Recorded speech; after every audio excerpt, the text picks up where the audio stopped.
بسم اللہ الرحمن الرحیم۔ السلام علیکم۔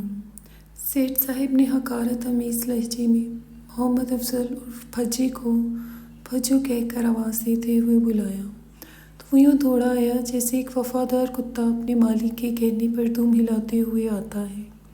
پھجو کے پہنچنے پر سیٹھ صاحب نے پوچھا کہ وہ کمہاروں کے گھر 2 من گندم بھجوا دی تھی۔ چودھری صاحب کا سوال سن کر پھجو تھر تھر کانپنے لگا اور لڑکھڑاتی زبان کے ساتھ جواب دیا کہ جی چودھری صاحب، گندم تو بھجوا دی تھی، اس کے گھر والوں کو دھمکا بھی دیا تھا، مگر لڑکی قانونی کارروائی پر بضد ہے۔ چودھری نے پھجو کی بات سن کر قہقہہ لگایا اور کہا، قانون کی کارروائی کمہاروں کے خلاف ہوتی ہے، کمہاروں کے کہنے پر نہیں ہوتی۔ چودھری کی بات سن کر پھجو مزید یہ نہیں بتا سکا تھا کہ قانون کے علاوہ لڑکی خدا کے سامنے بھی اپنی التجا کر رہی ہے، اور یہ اٹل حقیقت ہے کہ خدا کی لاٹھی بے آواز ہے۔ خیر، سیٹھ صاحب نے جب قانونی چارہ جوئی کا سنا تو اپنے اثر رسوخ کو استعمال کرتے ہوئے تھانے اطلاع پہنچوا دی کہ کمہاروں کا مقدمہ درج نہ کیا جائے۔ لڑکی کا نام فروہ فاطمہ تھا، ذات کی کمہار تھی، باپ اپنا جدی پشتی کام کرتا تھا، یعنی مٹی کے برتن بناتا تھا۔ ماں چودھری صاحب کے گھر میں ملازمہ تھی اور اس کا شمار حویلی کی خاص ملازماؤں میں ہوتا تھا۔ اس کی ذمہ داری میں کچن کا کام تھا۔ حویلی میں ہر کام کے لیے الگ ملازمہ تھی۔ فروہ کے والدین کڑی مشقت کے بعد بھی اتنا نہیں کما پاتے تھے کہ گھر میں پانی کے لیے ذاتی نلکا ہی لگوا لیں۔ گھر کی ضروریات کے لیے پانی چودھری صاحب کی حویلی سے بھر کر لانا پڑتا تھا، جو گھر کے تمام کاموں کے لیے استعمال ہوتا تھا۔ فروہ گاؤں کی چند لڑکیوں میں شامل تھی جو لکھ اور پڑھ سکتی تھی۔ اس نے قرآن پاک پڑھ رکھا تھا۔ اسلامی کتب اکثر اس کے مطالعہ میں رہتی تھیں۔ قرآن پاک اور نماز اس کا پہلا عشق تھا۔ وہ صبح تہجد کے وقت ماں کو ساتھ لے کر چودھری صاحب کی حویلی جاتی اور وضو کر کے گھر واپس آتی، تہجد ادا کرتی، پھر فجر کی نماز کے بعد سورج نکلنے تک تلاوت قرآن کرتی اور پھر کچن کے کاموں میں والدہ کی مدد کرنے لگتی۔ کھانا کھلا کر اس کے والدین اپنے اپنے کاموں میں مشغول ہو جاتے اور وہ کوئی نہ کوئی اسلامی کتب لے کر اس کا مطالعہ کرنے لگتی۔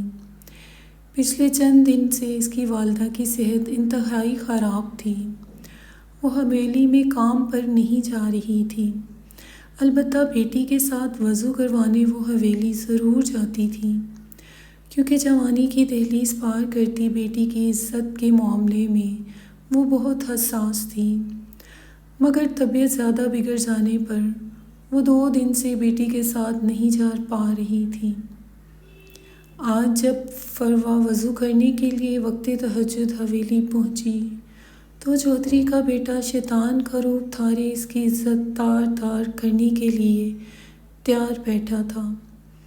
جوں ہی فروہ داخل ہوئی وہ جھپٹ پڑا، اپنی عزت اور زندگی خطرے میں محسوس کر کے فروہ نے چیخنا شروع کر دیا۔ حویلی کے ملازم اور خواتین جاگ گئے، مگر وہاں وقت کے فرعون کے خلاف بات کرنے ہمت کسی کی نہ ہوئی۔ فروہ کو پکڑ کر حویلی میں بٹھا دیا گیا۔ ساری حقیقت جان لینے کے بعد فیصلہ کیا گیا کہ گاؤں والوں کے سامنے عزت ایک صورت میں بحال ہو سکتی ہے کہ لڑکی پر الزام لگا دیا جائے کہ وہ وضو کرنے نہیں بلکہ چودھری صاحب کے بیٹے سے ملنے آئی تھی، اور پھر ایسا ہی کر دیا گیا۔ پھر فروہ کی تہجد گئی، فرض نماز بھی قضا ہو گئی اور صبح سارے گاؤں کے سامنے اس پر تہمت بھی لگا دی گئی۔ ایک لمحے میں اتنا کچھ بدل گیا کہ وہ سارے لوگ جو فروہ کے کردار کی گواہی دیا کرتے تھے وہ اب طنز کر رہے تھے۔ چودھری صاحب نے کمہاروں کے گھر ملازمین کو بھیج کر دھمکی بھی دلوائی اور 2 من گندم بھی بھیج دی تاکہ لالچ بن جائے، مگر فروہ فاطمہ نے کتابوں میں قانون کی طاقت کے بارے میں پڑھ رکھا تھا۔ وہ حقیقت سے واقف نہیں تھی کہ قانون تو وڈیروں کی داشتہ ہے، وہ پیسہ پھینکتے ہیں، تماشا دیکھتے ہیں۔ غریب کے لیے قانون جال ہے اور قانون کے رکھوالے شکاری ہیں، جب چاہے جال پھینک کر غریب کو شکار کر لیتے ہیں۔ بالکل ایسا ہی فروا کے ساتھ ہوا جب وہ دھمکیوں سے بھی ڈر کر باز نہ آئی اور نہ ہی پیسے کے لالچ میں انصاف کے لیے قانون کے دروازے پر دستک دینے تھانے پہنچ گئی، تو اس پر چوری کی رپورٹ درج کر کے اسے ہی گرفتار کر لیا۔ مردوں کے ہاتھوں اس کی انتہائی تذلیل کروائی گئی۔ اسے ایسی جگہ بند کر دیا گیا جہاں وہ نماز کے وقت کا تعین بھی نہیں کر سکتی تھی۔ اس کے والدین نے چودھری صاحب کی منت سماجت کی، اسے باہر نکالا اور سمجھایا کہ قانون تو غریبوں کے لیے اور ہم جیسے بے بس لوگوں کے لیے جلاد ہے، عذاب ہے، ہمارا محافظ نہیں ہے۔ وقت گزرتا ہے، فروا فاطمہ اس حقیقت کو تسلیم کر لیتی ہے، مگر اب وہ وضو کرنے چودھری صاحب کے گھر نہیں جاتی۔